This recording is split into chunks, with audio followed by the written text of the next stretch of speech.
నమస్కారం. ఈ టీసాట్ వీక్షకులకి స్వాగతం. తెలంగాణ రాష్ట్ర పబ్లిక్ సర్వీస్ కమిషన్ నిర్వహిస్తున్నటువంటి గ్రూప్ 1 మెయిన్స్లో భాగంగా మనం టీసాట్ ద్వారా అనేక సబ్జెక్టులను క్యాండిడేట్స్కి అందించే ప్రయత్నం చేస్తున్నాం. రీసెంట్గా public service commission exam pattern సంబంధించినటువంటి విధి విధానాలను కూడా విడుదల చేయడం జరిగింది. దాంట్లో జనరల్గా first and second question mandate అని చెప్పారు.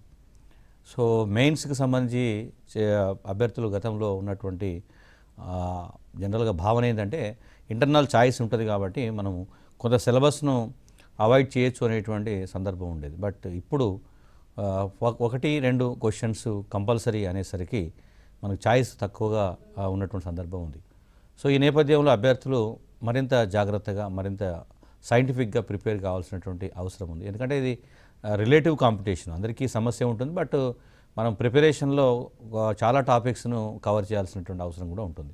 సో టీసాట్ ద్వారా అదే ప్రయత్నం చేస్తున్నాం. దాన్ని వినియోగించుకొని విజేతలు అవ్వాలని మరొకసారి ఆశిస్తున్నాం.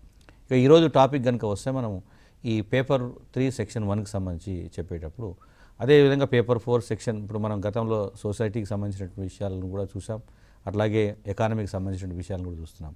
సో దీంట్లో మనము పేపర్ 4 సెక్షన్ 1కి సంబంధించి చెప్పేటప్పుడు పేపర్ 3 ఈ అన్నిట్లలో పేపర్ 4 పేపర్ 5 అన్నిట్లలో కూడా ఈసారి ఈ మోడల్ ఏదైతుందో ఫస్ట్ క్వశ్చన్ మ్యాండేట్ అనేటువంటిది మనకు తప్పనిసరిగా చేశారు. ఇప్పుడు మనం డిస్కస్ చేసినటువంటిది ఈ పేపర్ 4లో కూడా అంటే పేపర్ 1లో ఆల్రెడీ 3 క్వశ్చన్స్ ఇస్తారు, ఒకటి రాయమన్నారు.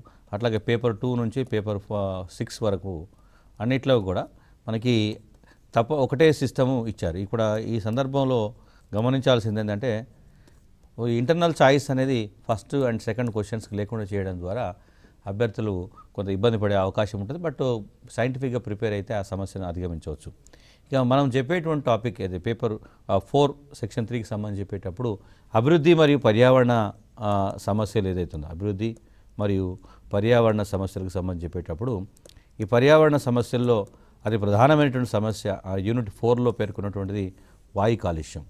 సో వాయు కాలుష్యానికి సంబంధించినటువంటి విషయాన్ని మనము తప్పనిసరిగా అర్థం చేసుకోవాలి. ఎందుకంటే ప్రపంచవ్యాప్తంగా పర్యావరణ సంక్షోభము పర్యావరణ సమస్యలకి ప్రధానమైనటువంటి కారణము వాయు కాలుష్యం. ఇప్పుడు ఈరోజు పారిశ్రామికీకరణ ప్రధానంగా ఈ పరిశ్రమల ద్వారా వచ్చేటువంటి ఉత్పత్తుల్లో వాహనాలు అనేది ప్రధానమైన ఉత్పత్తి. ఈ వాహనాలు శిలాజ ఇంధనాలను ఉపయోగించడం వల్ల తప్పనిసరిగా మనకి కాలుష్యం వాతావరణంలోకి విడుదలవుతుంది. దాంట్లో కార్బన్ మోనాక్సైడ్ కార్బన్ డైఆక్సైడ్తో పాటు నైట్రోజన్ ఆక్సైడ్లు సల్ఫర్ ఆక్సైడ్లు ఇట్లా అనేక రకాల విషపూరితమైనటువంటి వాయువులు వాతావరణంలోకి విడుదల కావడం ద్వారా భూగోళం యొక్క ఉష్ణోగ్రత పెరుగుతున్నది, క్లైమేట్ చేంజ్ జరుగుతున్నది. సో గ్లోబల్ వార్మింగ్ సమస్య తెలుసు. సో ఓవరాల్గా అభివృద్ధికి చిహ్నము వాహనం అంటే మన వాహనాలు అందరూ ఉపయోగిస్తున్నారు అంటే ఇది ఒక ప్రగతికి సంకేతంగా ఉంటుంది. బట్ ఈ వాహనాల వినియోగం వల్ల తలెత్తేటువంటి సంక్షోభం ఏదైతుందో పర్యావరణ కాలుష్యం ఏదైతుందో అది అత్యంత ప్రమాదకరమైనటువంటి సందర్భం ఉంది. సో ఈ నేపథ్యంలో మనకు వాయు కాలుష్యం అనగానేమి, వాయు కాలుష్యం యొక్క తీవ్రతను చర్చించండి, లేదా వాయు కాలుష్యంలో రకాలను పేర్కొనండి, లేదా వాయు కాలుష్య కారకాలను వివరించండి అనేది అనేక రకాల క్వశ్చన్స్ రావచ్చు. దాంతోపాటుగా వాయు కాలుష్య నివారణ మార్గాలు ఏమిటి, లేదా వాయు కాలుష్య నివారణ సంబంధించిన చట్టాలు ఏమున్నాయి, వాయు కాలుష్య నివారణ సంబంధించి ప్రభుత్వం అవలంబిస్తున్నటువంటి వ్యూహం ఏమిటి, స్ట్రాటజీ ఏమిటి అనేది కూడా మనల్ని అడగడానికి అవకాశం ఉంటుంది. సో ఈ నేపథ్యంలో అభ్యర్థులు ఫస్ట్ ప్రాథమిక అవగాహన తీసుకోవాలి. దీంట్లో ఒకసారి కనుక మనం పరిశీలిస్తే ఒక్కోసారి ఎలా అడుగుతారంటే వాయు కాలుష్యం అనగానేమి అని అంటారు. ఇంతకుముందు కూడా ఒకసారి మనం డిస్కస్ చేశాం. ఇక్కడ ఎప్పుడైనా గుర్తుపెట్టుకోండి, మనకి క్వశ్చన్లో కనుక అనగానేమి అని బ్రేక్ ఇచ్చారంటే తప్పనిసరిగా దీనికి 1 లేదా 2 మార్క్స్ కేటాయించినట్టు లెక్క. అది ఒక్కోసారి 1-2 లైన్లో కూడా కంప్లీట్ కావచ్చు. కానీ డెఫినెట్గా మనం ఈ పదం అనగానేమి అంటే అంటారు అనే విధంగా మనం రాయకపోతే వీటిని కౌంట్లోకి తీసుకోరు. కాబట్టి అభ్యర్థులు ఎప్పుడైనా ప్రశ్నను చదివేటప్పుడు కూడా మధ్యలో కనుక క్వశ్చన్ మార్క్స్ ఉంటే ఖచ్చితంగా వాటికి మార్కులు కేటాయించబడ్డాయి అనేటువంటిది గుర్తుపెట్టుకొని ఆ భాగానికి ఫస్ట్ ఆన్సర్ రాసి నెక్స్ట్ భాగానికి వెళ్ళేటువంటి ప్రయత్నం చేయాలి. సో ఆ క్వశ్చన్ను అర్థం చేసుకునేటప్పుడు క్వశ్చన్లో బ్రేక్స్ ఎన్ని ఉన్నాయి, ఏ విధంగా ఉన్నాయి అనేది కూడా చూసుకోవాలి. సో ఒకసారి కనుక మనం పరిశీలిస్తే ఒక ప్రదేశంలోని వాయువులు మామూలుగా వాతావరణంలో వాయువులు ఉంటాయనేది మనం అందరికీ తెలిసిన విషయాలే. జనరల్గా నైట్రోజన్ కానీ ఆక్సిజన్ కానీ కార్బన్ డైఆక్సైడ్ కానీ ప్రధానంగా ఉండేటువంటి వాయువులు కూడా చెప్తాం. సో ఈ వాయువులు మనకి వాతావరణం యొక్క సగటు ఉష్ణోగ్రతను కాపాడుతున్నాయి. ఇవి ఉండాల్సినటువంటి నిష్పత్తిలో కనుక ఉండకుండా వీటి పరిధి అంటే ఇందులో ఉండాల్సినటువంటి 100% ఉండాలి ఇవి యాక్చువల్గా అనుకుంటే. ఈ 100% ఈ వాయువులు కాకుండా అదనంగా వేరే వాయువులు చేరాయంటే ఈ వాయువుల యొక్క శాతం తగ్గిపోతుంటుంది. ఇలా ఒక వాయు శాతం బాగా పెరుగుతుంది, ఇంకో వాయు శాతం తగ్గుతుంది. సో ఇది అబ్నార్మల్గా సందర్భం కాబట్టి ఒక ప్రదేశంలో ఉండేటువంటి వాయువుల్లో భౌతికంగా అంటే వాటి పర్సంటేజ్ మారడం కావచ్చు, రసాయన పరంగా లేదా జీవ సంబంధ లక్షణాల్లో సంభవించేటువంటి అవాంఛనీయమైనటువంటి మార్పు ఏదైతుందో, సో ఇది అవాయిడబుల్ ఇష్యూ. అంటే ఇది యాక్సెప్ట్ చేసేటువంటి సందర్భం కాదు ఈ మార్పు. అంటే ఈ వాతావరణంలోకి కొత్తగా వాయువు చేరడం కానీ లేదా వాతావరణంలో ఉండేటువంటి ఒక వాయువు యొక్క శాతం తగ్గిపోవడం కానీ దాన్ని అవాంఛనీయమైన మార్పు అంటాం. అంటే వాతావరణం యొక్క సగటు స్థితిగతులు ఏవైతే ఉన్నాయో, సగటు ఉష్ణోగ్రత ఏదైతుందో, సగటు సాధారణ పరిస్థితి ఏదైతుందో దాంట్లో కలిగే ఏ చిన్న మార్పునైనా మనం వాయు కాలుష్యం అంటారు అని గుర్తుపెట్టుకోవాలి. సో పర్యావరణానికి, మానవునికి మరియు ఇతర జీవులకు హాని కలిగించేటువంటి స్థాయిలో ఈ విషతుల్యమైనటువంటి వాయువులు ఏవైతున్నాయో అవి వాతావరణంలోకి వెళ్ళడాన్ని లేదా వాతావరణంలో ఉండడాన్ని వాయు కాలుష్యం అంటారు. మనం ఇంకొక రకంగా చెప్పాలనుకున్నప్పుడు ఇప్పుడు డెఫినేషను 2 మార్కులు అనేటువంటిది వచ్చినప్పుడు ఆ ముందు రాసిన దానికి 1 మార్క్ ఇస్తారు, రెండో దానికి 1 మార్క్ ఇస్తారు. అంటే ఒక్కొక్కసారి నిర్వచించండి అనగానేమి అని అడిగినప్పుడు ఏదో ఒక లైన్లో కంప్లీట్ చేసి దాన్ని క్లోజ్ చేయకుండా దానికి ఇంకొక మార్గం ద్వారా కూడా ఇంకొక అంశాన్ని కూడా దాన్ని యాడ్ చేసేటువంటి ప్రయత్నం చేయాలి. అంటే ఎఫెక్టివ్గా రాస్తే మనకి ఇవ్వాల్సినటువంటి మార్కులు ఇచ్చేటువంటి అవకాశం ఉంటుంది. కాబట్టి పర్యావరణానికి కావచ్చు, అంటే ఇప్పుడు సహజమైనటువంటి వాతావరణం ఏదో పర్యావరణం అంటాం. ఆ పర్యావరణంలో మానవుడు ఉన్నాడు, మానవుడితో పాటు ఇతర జీవులు కూడా ఉన్నాయి. సో వీటికి ఏమైనా హాని కలిగించే స్థాయిలో విషతుల్యమైనటువంటి వాయువులు కనుక ఉంటే ఆ వాయువు కాలుష్యమైనట్టు గుర్తిస్తారు. మరి ఈ వాయు కాలుష్యానికి కారణాలు ఏమిటి, ఇలా ఎందుకు వస్తున్నది, అవాంఛనీయమైనటువంటి పరిస్థితులు ఎందుకు తలెత్తుతున్నాయి అనేది కనుక చూస్తే మౌలికమైనటువంటి అంశం ఏంటంటే పారిశ్రామికీకరణ చాలా ముఖ్యమైనటువంటి సందర్భం. నిజానికి అభివృద్ధికి సంకేతం, డెవలప్మెంట్కి ఒక సింబల్ లాగా ఇండస్ట్రియలైజేషన్ ఉంటుంది. అండ్ సిమిలర్లీ అర్బనైజేషన్ కూడా, పట్టణీకరణ, పారిశ్రామికీకరణ అనేది నాగరికత వికాసానికి, ఒక దేశము ఒక ప్రాంతం అభివృద్ధి చెందడానికి ఒక సంకేతంగా మనం భావిస్తాం. పారిశ్రామికీకరణ ఏ మేరకు జరిగింది, పట్టణీకరణ ఏ మేరకు జరిగింది అనేటువంటి దాన్ని బట్టి ఆ దేశము అభివృద్ధి చెందిన దేశమా, అభివృద్ధి చెందుతున్న దేశమా, వెనుకబడిన దేశం అనేటువంటిది నిర్ణయించేటువంటి పరిస్థితి ఉంటుంది. కాబట్టి ఇక్కడ అభివృద్ధి అనేది అనివార్యం. కాబట్టి పారిశ్రామికీకరణ, పట్టణీకరణ ప్రపంచవ్యాప్తంగా జరుగుతుంది. సో ఆటోమేటిక్గా వాయు కాలుష్యం అనేది, వాటి తీవ్రత అనేది బాగా పెరుగుతుండటం అనేది ఒక పార్ట్. రెండవ కారణం ఏంటంటే అడవులు క్షీణించిపోవడం. ఇది చాలా ముఖ్యమైనటువంటి సందర్భం అంటాం. మనం దీన్ని ఆపలేం. యాక్చువల్గా పారిశ్రామికీకరణను, పట్టణీకరణ ఆపడానికి లేదు. ఎందుకంటే అభివృద్ధికి మనము అడ్డంకుగా ఉండడానికి వీల్లేదు.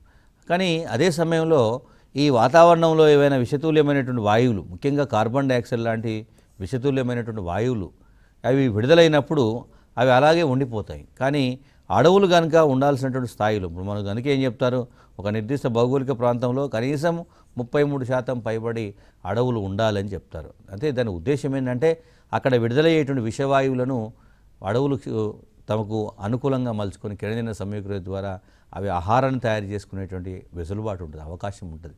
కాబట్టి ఈ నేపథ్యాన్ని కనుక మనం చూస్తే ఒకవైపు దీన్నే ఆపలేం, కాబట్టి అది అభివృద్ధికి మనం కంటిన్యూ చేస్తున్నాం. But at the same time వాతావరణం సమతుల్యంగా ఉండడానికి ప్రధానమైనటువంటి ఆధారాలైనటువంటి అడవులు క్షీణించిపోతున్నాయి. నిజానికి ఇవి వాతావరణం యొక్క ఊపిరితిత్తులు అని చెప్తాం మనం. ఇవి సహజమైనటువంటి ఊపిరితిత్తులు. మన శరీరంలో ఎట్లయితే ఈ లంగ్స్ విషవాయువులను, కార్బన్ డైఆక్సైడ్ బయటికి పంపి ఆక్సిజన్ ఎట్లయితే రక్తంలోకి తీసుకెళ్తుందో, వాతావరణంలో ఉండేటువంటి కార్బన్ డైఆక్సైడ్ను మొక్కలు పీల్చుకొని మిగతా జంతువులకు, మానవులతో సహా మిగతా జంతువులకు అవసరమైనటువంటి ప్రాణవాయువు, ఆక్సిజన్ విడుదల చేసేటువంటి అవకాశం ఉంటుంది.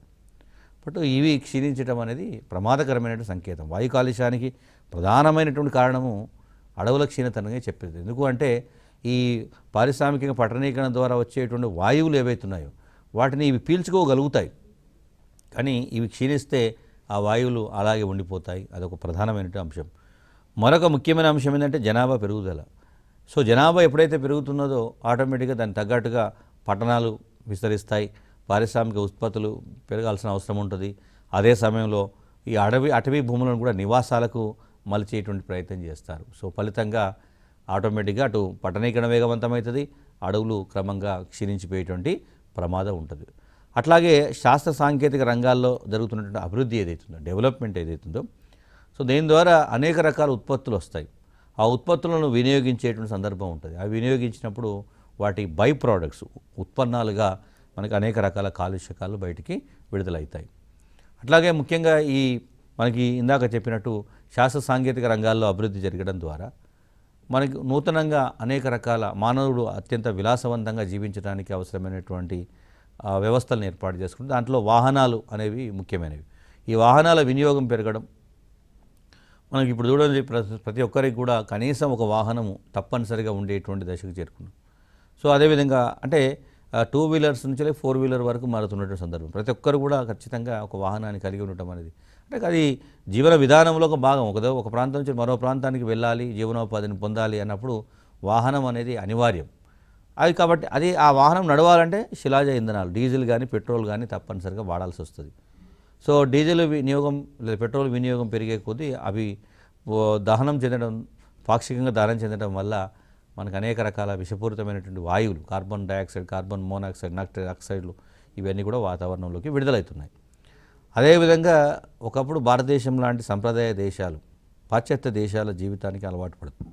దాంట్లో విలాసవంతమైన జీవితానికి అలవాటు పడడం. ఇప్పుడు చాలా సందర్భాల్లో చూస్తున్నాం, విలాసం పెద్ద పెద్ద భవంతులను నిర్మిస్తారు, దాంట్లో అనేక రకాల కలపన ఉపయోగిస్తారు. నిజానికి అవి కేవలం అలంకరణకు మాత్రమే ఉండేటువంటి విధంగా ఉంటాయి. అయినా కానీ అడవులు నరికివేసి విలాసవంతమైనటువంటి భవనాలను నిర్మించేటువంటి ప్రయత్నం చేస్తారు. సో అదేవిధంగా ప్రెస్టీజియస్గా ఒక్కొక్కరు 2-3 వాహనాలు కూడా కొనుక్కుంటారు. ఎక్కువ వాహనాలు ఉంటే ఎక్కువ స్టేటస్ ఉన్నట్టు చెప్పి. సో లగ్జరియస్ లైఫ్లో భాగంగా అటు ఆ అడవులను నరికివేసి కలపను నివాసాలకు ఉపయోగించుకోవడం, అలంకరణకు ఉపయోగించుకోవడంతో పాటుగా ఎక్కువ సంఖ్యలో వాహనాలను కొనుగోలు చేయడం ద్వారా కూడా మనకు వాతావరణంలోకి కాలుష్యం ఎక్కువ మొత్తంలో విడుదలవుతుంది. దాంతోపాటు గ్రామీణ ప్రాంతాల్లో పేదరికం, అదేవిధంగా నిరక్షరాస్యత, నిరుద్యోగం లాంటి సమస్యల వల్ల, ముఖ్యంగా పేదరికం, ఉపాధి లేకపోవడం వల్ల వాళ్ళు వంట చెరకు కోసము అడవులపైన ఆధారపడతారు. కాబట్టి దాంతోనే అటు ఒకవైపు అడవుల నరికివేత జరుగుతుంది, మరోవైపు పొగ, స్మోక్ అనేది వాతావరణంలోకి విడుదలవుతుంది. వంట చెరకు వినియోగము బాగా పెరుగుతున్నటువంటి సందర్భం కూడా ఉంది. దాంతోపాటుగా మనకి సహజ సిద్ధంగా జరిగేటువంటి విపత్తులు ఏవైతున్నాయి, తుఫాన్లు కావచ్చు, ఉరుములు, మెరుపులు ఇట్లాంటివి వచ్చినప్పుడు కూడా వాయు కాలుష్యం యొక్క ఇంటెన్సిటీ, తీవ్రత అనేది మారుతూ ఉంటుంటుంది. మరొక అంశం ఏంటంటే వ్యవసాయ వ్యర్థాలు కూడా పెరిగిపోతున్నాయి. ఇప్పుడు మనం వరి లాంటి పంటలు వేసేటప్పుడు దీంట్లో మీథేన్ అనేటువంటి గ్యాస్ బాగా విడుదలవుతుంది. అంటే వ్యవసాయ అనుబంధ రంగాలు, పశువులు, ఈ పశువుల యొక్క వ్యర్థాల నుండి కూడా మనకు మీథేన్ ఎక్కువ మొత్తంలో విడుదలయ్యేటువంటి సందర్భం ఉంటుంది. సో ఇది వాతావరణంలోకి చేరితే మనకి ఉండాల్సినటువంటి సగటు వాయువుల యొక్క శాతం మారిపోతుంటుంది, వాతావరణ బ్యాలెన్స్ దెబ్బతినేటువంటి ప్రమాదం ఉంటుంది. దాంతోపాటుగా ప్రకృతిలో జరిగేటువంటి మరికొన్ని విపత్తులు, పర్యావరణ సంక్షోభాల్లో మనం ప్రధానంగా అగ్నిపర్వతాలు పేలిపోవడం కావచ్చు, లావా లాంటివి వెలువడడం కావచ్చు, వాటి వల్ల కూడా మనకు వాయు కాలుష్యము ప్రమాదకర స్థాయికి చేరుకుంటుంది. అట్లాగే ముఖ్యంగా వ్యర్థాలు కూడా పెరిగిపోతున్నాయి. పట్టణీకరణ బాగా వేగవంతమయ్యే కొద్దీ పట్టణ సమాజాల నుంచి మనకు అనేక రకాల వ్యర్థాలు విడుదలవుతున్నాయి. ఈ వ్యర్థాల్లో ముఖ్యంగా హైడ్రోకార్బన్లపై బ్యాక్టీరియా లాంటి సూక్ష్మజీవులు చర్య చేస్తే మీథేన్ వంటి విషవాయువులు విడుదలవుతున్నటువంటి సందర్భం ఉంది. సో ఈ నేపథ్యాన్ని కనుక మనం చూస్తే వాయు కాలుష్యం పట్ల ప్రజల్లో అవగాహన లేకపోవడం కూడా ఒక కారణంగా చెప్పొచ్చు మనం. వాయు కాలుష్యం వల్ల మనకి కలిగేటువంటి పర్యవసనాలు ఏమిటి, దానికి మూలాలు ఏమిటి, దాన్ని ఎట్లా అధిగమించాలి, ప్రజల పాత్ర ఏందనేది కూడా పూర్తి స్థాయిలో అవగాహన లేకపోవడం వల్ల కూడా మనకి వాయు కాలుష్యం యొక్క తీవ్రత ప్రమాదకర స్థాయి దొరుకుతుంది. ఒకసారి కనుక మనం కంపారిటివ్ స్టేట్మెంట్ చూస్తే ఎట్లా అంటే ఓవరాల్గా వాయు కాలుష్యానికి ఆధారాలు ఏమున్నాయి అంటే బేసెస్, అవి ఈ తర్వాత ఏ ఫ్యాక్టర్స్ వల్ల వాయు కాలుష్యం పెరుగుతుంది, వాటి ఇంటెన్సిటీ, గ్రావిటీ ఎంత అని కనుక చూస్తే మెయిన్ సోర్సెస్లో రవాణా, ఇంతకుముందు మనం చెప్పాం, మేజర్గా వాహన నుండి విడుదలయ్యేటువంటి విషవాయువుల తీవ్రత చాలా ప్రమాదకర స్థాయిగా ఉంటుంది. సో వాయు కాలుష్యంలో దాదాపు 42% వాటా వాహనాల నుండి వెలువడేటువంటి వాయువులే ఉంటున్నాయి. అట్లాగే ఇంధనాల యొక్క దహనం అంటే పెట్రోల్, డీజిల్ అవి వేరు అకేషన్లో పూర్తి స్థాయిలో దహనం జరగకపోవడం వల్ల కూడా, అట్లాగే పారిశ్రామికీకరణ, ఇండస్ట్రియలైజేషన్ జరిగినప్పుడు ఆటోమేటిక్గా మనకి పెద్ద మొత్తంలో అనేక రకాల పెద్ద పెద్ద గొట్టాల ద్వారా మనం విషవాయువులు బయటకు వచ్చేస్తాయి. పరిశ్రమల్లో కూడా అనేక రకాల మనం శిలాజ ఇంధనాలు ఉపయోగించేటువంటి సందర్భం ఉంటుంది. పెద్ద పెద్ద పరిశ్రమలు ఇప్పుడు స్మెల్టింగ్, లేకపోతే ఇప్పుడు ఐరన్ ఓర్ ఇట్లాంటి వాటిల్లో కొన్ని వందల డిగ్రీ సెంటీగ్రేడ్ టెంపరేచర్లో వాటిని మనము మండించే ప్రయత్నం చేసినప్పుడు దాని నుంచి పొగ పెద్ద ఎత్తున బయటికి విడుదలయ్యేటువంటి అవకాశం ఉంటుంది. అట్లాగే అడవులను అప్పుడప్పుడు కార్చిచ్చులు కావచ్చు, లేదా మానవ తప్పిదాల వల్ల కూడా అడవులు క్రమంగా దహనం చెందుతుంటాయి, మండిపోతుంటాయి. సో వాటి వల్ల కూడా మనకి ఎక్కువ మొత్తంలో విడుదలవుతాయి. అట్లాగే ఘన వ్యర్థాలు ఇందాక చెప్పినట్టు మనకి వాతావరణంలో ఘన వ్యర్థాలను ఎక్కువగా పారవేయడం ద్వారా, ఎస్పెషల్లీ ఈ అర్బనైజేషన్లో భాగంగా, పట్టణీకరణలో భాగంగా, అంటే మున్సిపాలిటీ వ్యవస్థ, కార్పొరేషన్ వ్యవస్థ చాలా వరకు శానిటేషన్ మెయింటైన్ చేస్తున్నప్పటికీ కూడా ఇంకా కొన్ని ప్రాంతాల్లో ఘన వ్యర్థాలను బయటనే పడివేయడం వల్ల ఎక్కువ మొత్తంలో మనకి ఈ విషపూరితమైనటువంటి వాయువులు విడుదలవుతున్న సందర్భం ఉంది. దాంతోపాటు ఇతర అనేక రకాల కారణాల వల్ల కూడా మనకు వాయు కాలుష్యం ఎక్కువ మొత్తంలో వాతావరణంలోకి విడుదలవుతున్నది. ఇక ఒకసారి కనుక పరిశీలిస్తే మొత్తము వాయు కాలుష్య కారకాలలో ఫ్యాక్టర్స్ ఏవైతున్నాయి, ఏ ఫ్యాక్టర్ వల్ల వాయు కాలుష్యం ఎక్కువగా ఉంటుంది, ఇదే సోర్సెస్ చూపుతున్నాం మనం. ఏ సోర్సెస్ ద్వారా వస్తున్నప్పుడు చూస్తున్నాం. సో దీంట్లో కార్బన్ మోనాక్సైడ్ అనేది చాలా ప్రధానమైనటువంటి కారకంగా చెప్తారు, కార్బన్ మోనాక్సైడ్. సో ఇది చాలా ప్రమాదకరమైనది, ఎందుకంటే అవి ఇలాంటి విషపూరిత వాయువులను పీల్చడం ఇవి హిమోగ్లోబిన్తో చర్య జరిపి కార్బాక్సీ హిమోగ్లోబిన్ అనేటువంటి ఒక సంక్లిష్టం ఏర్పడుతుంది. అందువల్ల మన శరీరానికి అందాల్సినటువంటి ఆక్సిజన్ అందకుండా నివారించేటువంటి ప్రయత్నం జరుగుతుంది. దాంతోపాటుగా సల్ఫర్ డయాక్సైడ్, సల్ఫర్ ఆక్సైడ్స్, దాంట్లో సల్ఫర్ ఆక్సైడ్లో సల్ఫర్ డయాక్సైడ్ కావచ్చు, సల్ఫర్ ట్రయాక్సైడ్ కానీ, సల్ఫర్ పెంటాక్సైడ్, ఇట్లా అనేక రకాల ఆక్సైడ్స్. అట్లాగే నైట్రోజన్ ఆక్సైడ్లో కూడా నైట్రిక్ ఆక్సైడ్, నైట్రోజన్ డయాక్సైడ్ కానీ, నైట్రస్ ఆక్సైడ్ కానీ, నైట్రోజన్ ట్రయాక్సైడ్ కానీ, ఇట్లా అనేక రకాల ఆక్సైడ్స్ కూడా మనకు పరిశ్రమల నుండి, వాహనాల నుండి ఎక్కువ మొత్తంలో విడుదలవుతున్నాయి. ఇవి ఈ సల్ఫర్ ఆక్సైడ్స్లో ప్రధానంగా సల్ఫర్ డయాక్సైడ్ లాంటివి థర్మల్ విద్యుత్ కేంద్రాల నుంచి మనకు ఎక్కువ విడుదలవుతుంది. సో ఒకసారి కనుక భారతదేశాన్ని కేస్ స్టడీగా తీసుకుంటే, భారతదేశంలో విద్యుత్ ఉత్పత్తి ఎక్కువగా మనకి థర్మల్ విద్యుత్ ఆధారంగా ఉత్పత్తి జరుగుతున్నది. సో థర్మల్ విద్యుత్తులో బొగ్గును మనం ఉపయోగించి ఎలక్ట్రిసిటీని, విద్యుత్తును తయారు చేస్తున్న సందర్భం ఉంది. సో ఈ బొగ్గు మండేటప్పుడు మనకు సల్ఫర్ సంబంధిత ఆక్సైడ్లు పెద్ద ఎత్తున వాతావరణంలోకి విడుదలయ్యేటువంటి అవకాశం ఉంటుంది.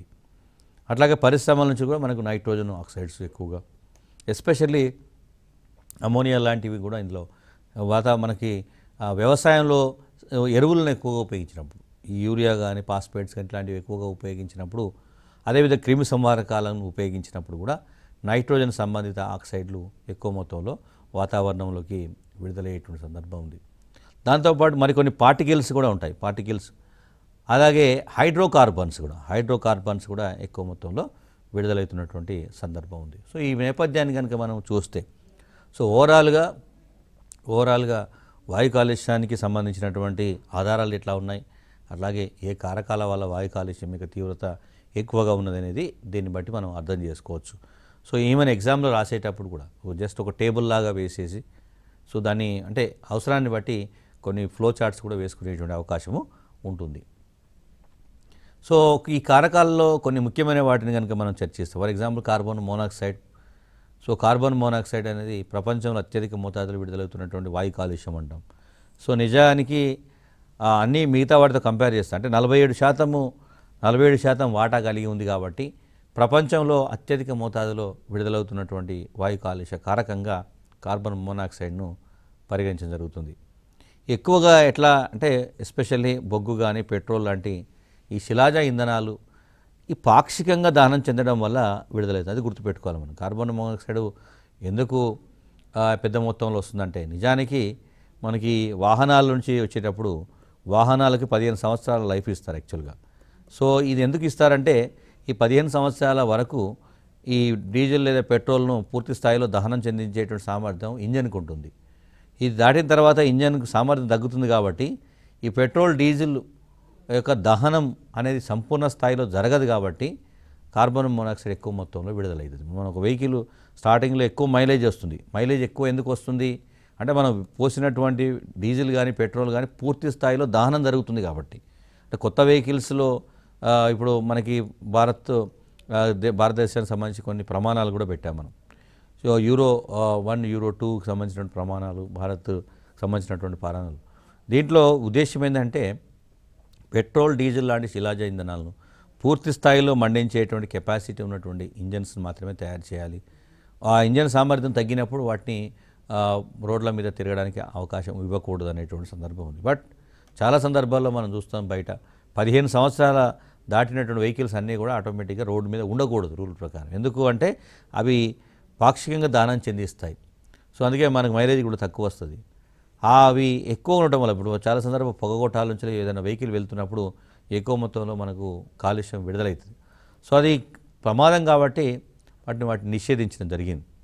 సో ఇది అందుకే ఇప్పుడు కొత్తగా ఏం చేసినారు, ఎలక్ట్రిక్ వెహికల్స్ ఎలక్ట్రిక్ వాహనాల మీద కాన్సన్ట్రేట్ చేస్తున్నారు. ఎందుకు దీంట్లో పెట్రోల్, డీజిల్ పోయాల్సిన అవసరం లేకుండానే విద్యుత్ ద్వారా అయితే జీరో అంటే పర్యావరణ అనుకూలమైనటువంటి వాహనాలుగా ఎలక్ట్రికల్ వెహికల్స్ని ఇప్పుడు ప్రభుత్వం ప్రచారం చేస్తున్నది. అట్లాగే అనేక కంపెనీలు, టాటా లాంటి కంపెనీలు ఎక్కువ మొత్తంలో వాటి మీద కాన్సన్ట్రేట్ చేస్తున్న సందర్భం ఉంది. మోటార్ వాహనాల నుండి ఎక్కువ మొత్తంలో ఈ కార్బన్ మోనాక్సైడ్ వస్తుంది. అట్లాగే అడవులు దహనం చెందడం వల్ల, అదే అడవులు కాలిపోయినప్పుడు, కార్చిచ్చులు సంభవించినప్పుడు కానీ, ఇనుము, స్టీల్, పేపర్ పరిశ్రమ, పెట్రోలియం పరిశ్రమల నుండి కూడా మనకు కార్బన్ మోనాక్సైడ్ ఎక్కువగా విడుదలవుతుంది. అట్లాగే కార్బన్ డయాక్సైడ్ కనుక చూస్తే అవి శిలాజ ఇంధనాలు దహనం చెందడం వల్ల కార్బన్ డయాక్సైడ్ వస్తుంది. ఇది గ్రీన్ హౌస్ కాలుష్య కారకం అంటాం. ఇది గ్రీన్ హౌస్ ప్రధానమైనటువంటి కారకంగా దీన్ని చెప్పే ప్రయత్నం చేస్తాం. అట్లాగే నైట్రోజన్ ఆక్సైడ్ల విషయానికి వస్తే నైట్రోజన్ అనేది నత్రజని ఎరువుల వాడకం. మనం నైట్రోజన్ ఎరువు ఏదైతే ఫర్టిలైజర్స్ ఉన్నాయో వాటిని వాడినప్పుడు, అట్లాగే మోటారు వాహనాల నుండి కూడా నైట్రోజను ఆక్సైడ్లు విడుదలవుతాయి. దాంట్లో నైట్రిక్ ఆక్సైడ్ కానీ, నైట్రోజన్ డయాక్సైడ్, నైట్రస్ ఆక్సైడు ఇలాంటివి ఎక్కువగా ఉన్నటువంటి సందర్భం ఉంది. ఈ నైట్రోజన్ ఆక్సైడ్స్ ఏవైతే ఉన్నాయో అవి ఫోటోకెమికల్ రియాక్షన్స్ అంటాం. కాంతి రసాయన చర్యల్లో పాల్గొని ఇవి హైడ్రో కార్బన్స్తో కలిసి పెరాక్సీ ఎస్టైల్ నైట్రేట్ కానీ, లేదా ఆల్డిహైడ్, లేదా ఓజోన్ వంటి ద్వితీయ కాలుష్య కారకాలను ఇవి విడుదల చేసేటువంటి ప్రమాదం ఉంది.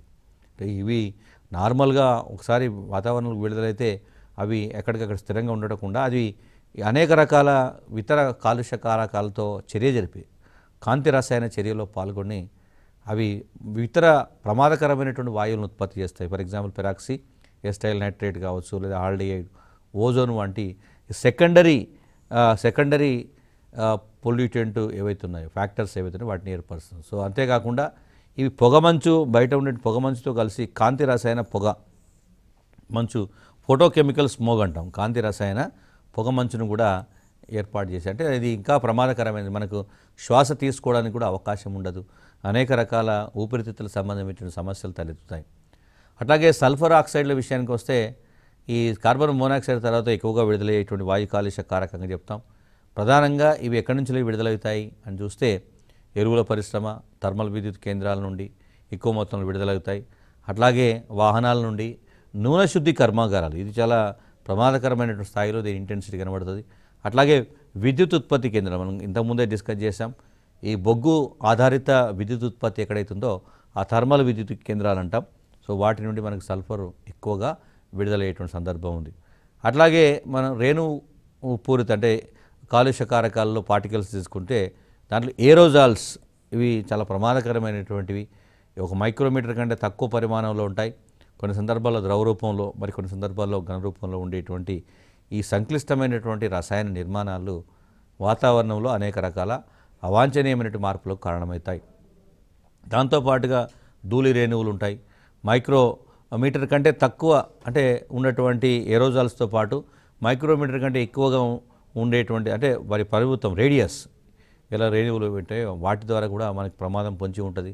అట్లాగే పొగమంచు, ఈ మైక్రోమీటర్ కంటే ఎక్కువ పరివృత్తం ద్రవ రేణువులు అవి ఘనీభవించడం వల్ల ఏర్పడుతున్న సందర్భం.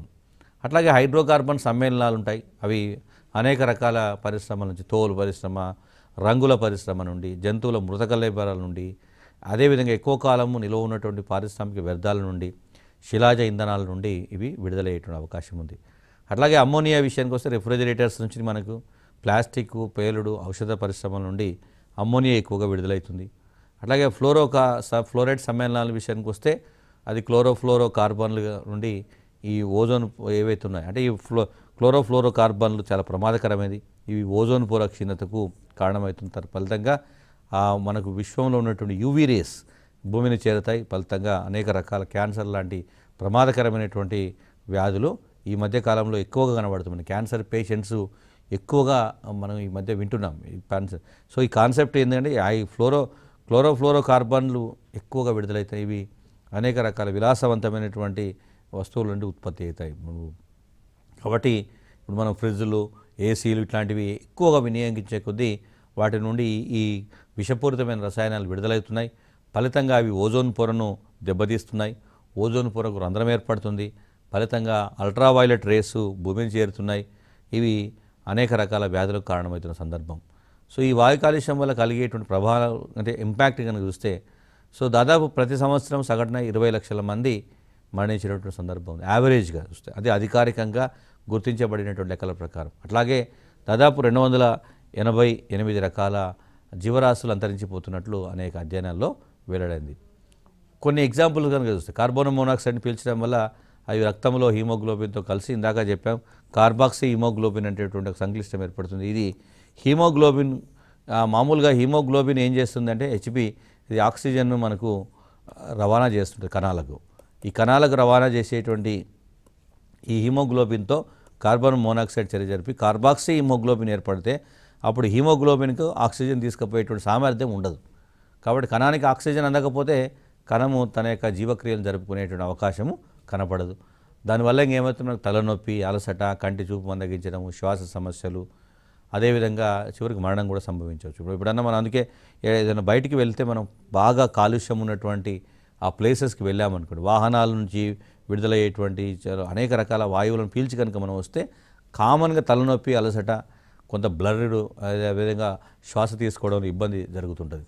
సో ఇది మనం చూడాల్సినటువంటి సందర్భం. అట్లాగే కార్బన్ డైఆక్సైడ్ పరిమాణం కనుక పెరిగితే గ్లోబల్ వార్మింగ్ సంక్షోభం తలెత్తుతుంది. ఫలితంగా భూగోళం యొక్క సగటు ఉష్ణోగ్రత పెరుగుతుంది. హిమఖండాలు కరిగి సముద్ర మట్టము పెరుగుతుంది. లోతట్టు ప్రాంతాలు ముంపుకు గురవుతాయి. సో అనేక సమస్యలు వస్తాయి. అట్లాగే ఓజోన్ కాంతి రసాయన చర్యను ఎక్కువగా జరుగుతాయి. అంటే ఓజోను కాంతి రసాయన చర్య ఏదైతే జరగడం ద్వారా ఓజోన్ కెపాసిటీ తగ్గిపోతుంది.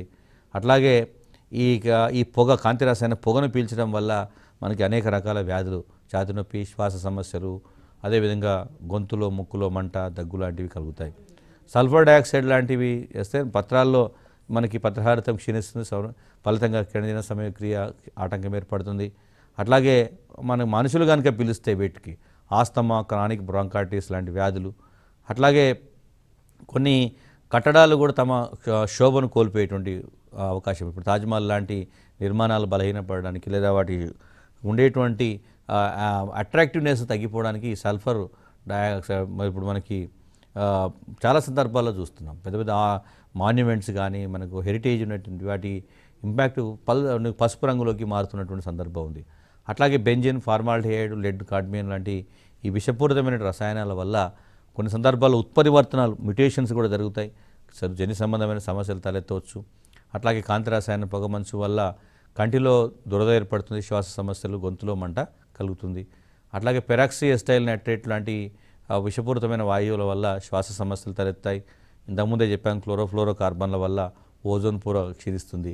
సిలికా వల్ల సిలికోసిస్, ఆస్బెస్టాసిస్ వల్ల ఆస్బెస్టాసిస్, ఊపిరితిత్తుల క్యాన్సర్ లాంటివి కలుగుతాయి.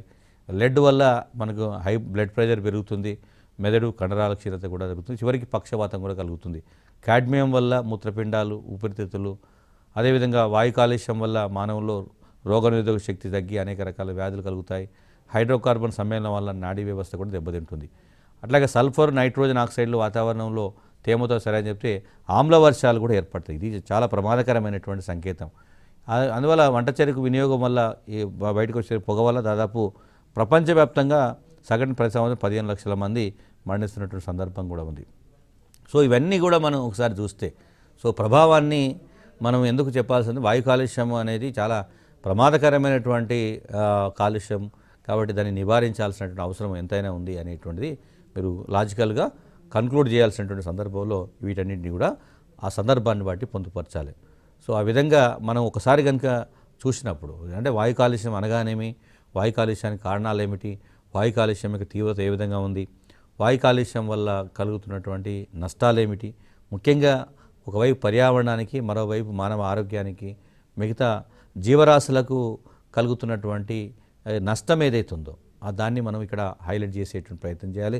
దాంట్లో కూడా ఇప్పుడు మనం కొత్తగా వస్తున్నటువంటి మార్పులు ఇప్పుడు చాలా సందర్భాల్లో ఈ అడవులను పెంపుదలకు సంబంధించి కావచ్చు, అదేవిధంగా పెట్రోల్ డీజిల్కి ప్రత్యామ్నాయంగా సిఎన్జి వినియోగం కావచ్చు, అలాగే వాహనాల తయారీలోనే అనేక జాగ్రత్తలు తీసుకోవడం కావచ్చు, సాంకేతికత నూతన సాంకేతిక పరిజ్ఞానాన్ని ఉపయోగించడం కావచ్చు, ముఖ్యంగా సోలార్ విద్యుత్తును కూడా ఇప్పుడు అనేక ప్రపంచంలో అభివృద్ధి చెందిన దేశాల్లో సోలార్తో నడిచేటువంటి వెహికల్స్ను తయారు చేస్తున్నారు. వెహికల్స్ను అంటే వెహికల్స్ వల్ల వాయు కాలుష్యం వస్తుంది కాబట్టి వెహికల్స్ ఉత్పత్తిని ఆపడం కాదు ఇక్కడ ఇష్యూ. సో వెహికల్స్ నడవాలి, వాయు కాలుష్యం రావద్దు అన్నప్పుడు మనకి స్వేచ్ఛగా లభించే సోలార్ విద్యుత్తును కూడా అనేక దేశాలు ఆ వాహనాల పైన టాప్లో పెడితే అదే రీఛార్జ్ అవుతుంటుంది, మనకు వాహనం వెళ్తుంటుంది. జీరో పొల్యూషన్ ఉండేటువంటి సందర్భం ఉంటుంది. సో అలాంటివి కూడా మనం కేస్ స్టడీగా రాసేటువంటి ప్రయత్నం చేయాలి. Thank you.